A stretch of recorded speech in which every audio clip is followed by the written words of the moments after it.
আমর ইবনে আস রাদিয়াল্লাহু তাআলা আনহু এর জীবনী থেকে আমরা কিভাবে শিক্ষা গ্রহণ করতে পারি, যদি একটু বলতেন। জি, আমর ইবনে আস রাদিয়াল্লাহু তাআলার জীবন থেকে আমাদের অনেকগুলো বিষয় শিক্ষার নেয়ার মতো রয়েছে। প্রথম বিষয় হচ্ছে রাসূলুল্লাহ সাল্লাল্লাহু আলাইহি ওয়াসাল্লাম তার ঈমানের ব্যাপারে সাক্ষ্য দিয়েছেন।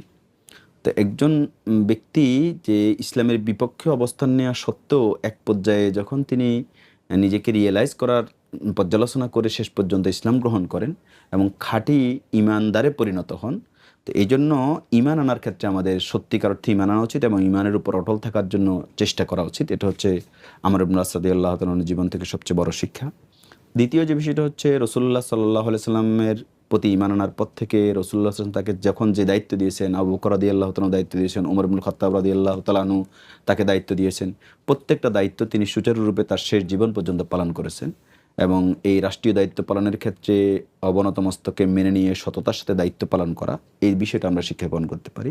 স্যার কি কিছু বলবেন? একটা পয়েন্ট তো আমি বলতাম আর কি এখানে, সেটা হলো যে হযরত আমর ইবনুল আস রাদিয়াল্লাহু তাআলা আনহু তিনি রাসূল সাল্লাল্লাহু আলাইহি ওয়াসাল্লাম একবার তাকে আসতে বললেন তার কাছে।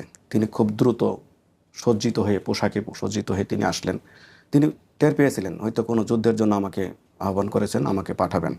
অতঃপর তাকে বললেন যে আমি তোমাকে আমির নিযুক্ত করতে চাই একটা প্রদেশের, এবং সেখানে গেলে পরে তুমি গনিমতের মাল পাবে, সেই গনিমতের অংশও তুমি সেখান থেকে পাবে। তখন এই কথা শুনে আমর ইবনুল আস রাদিয়াল্লাহু তাআলা বললেন, ইয়া রাসূলুল্লাহ, আমি গনিমতের আশায় তো ইসলাম গ্রহণ করি নাই, আমি ইসলাম গ্রহণ করেছি অন্তর থেকে।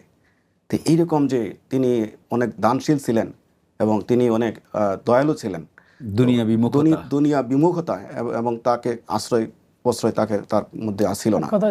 অর্থাৎ এক কথায় তারা যখন ইসলাম গ্রহণ করেছেন, ইসলাম গ্রহণ করার পরে তিনি একেবারে টোটাল লাইফটাকে ইসলামের জন্য সমর্পণ করে দিয়েছেন। তো আমাদের ক্ষেত্রেও সেটা সেখান থেকে শিক্ষা আছে যে দুনিয়ার কোনো চাওয়া পাওয়ার জন্য আমরা যেন আল্লাহর সন্তুষ্টি থেকে দূরে সরে না যাই। একমাত্র আল্লাহর সন্তুষ্টির জন্যই যেন আমরা ইসলামের যে সমস্ত মৌলিক হুকুম হাকামগুলো রয়েছে সেজন্য পালন করি। এই